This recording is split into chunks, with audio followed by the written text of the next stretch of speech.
ini beliau ini dekat dengan Pak Jokowi, presiden. Jangan lupa. Tapi jangan lupa, beliau lebih dekat lagi dengan sama the next presiden. The next presiden, Pak Prabowo.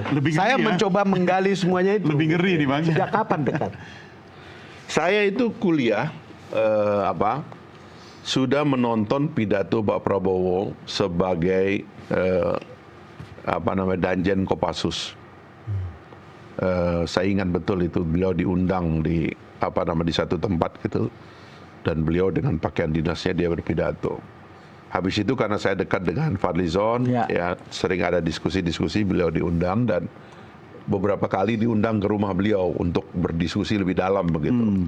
Jadi ini persahabatan bisa dibilang lebih dari 30 tahun lah ya. Terus menerus saja mengikuti gagasannya. Kebetulan saya kuliah di Fakultas Ekonomi didirikan oleh Pak Mitro. Dan ada memang anomali di Fakultas Ekonomi itu. Ini fakultas didirikan oleh tokoh sosialis, tapi kemudian menjadi agak kapitalistik gitu loh. Saya sendiri condong dengan gagasan sosialisme, makanya waktu itu misalnya di situ ada mata kuliah koperasi. Jarang yang mengambil tuh. Ya, pengajarnya Prof. Sriedi, menantu Bung Hatta kan. Jadi saya masuk ngambil koperasi, yang hadir cuma 3 orang gitu. Tapi saya ikuti betul gitu. Nah, begitu beliau mulai menulis buku, ya kan, kemudian beliau di Kostra dan terjadi peristiwa 98, saya agak, karena kebetulan saya dekat juga dengan almarhum Pak Adi Sasono, yang pada waktu itu Pak Amir Rais, saya suka diajak ketemu juga berdiskusi. Saya pernah ke Kostrat dan sebagainya. Nah, jadi saya melihat ini tentara yang berpikir.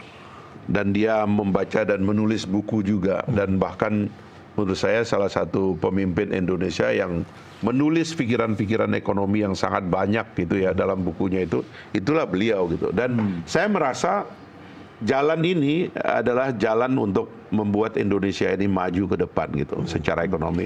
Maka saya bisa bela pribadinya, saya bisa bela gagasannya gitu. Ya, makanya juga bisa.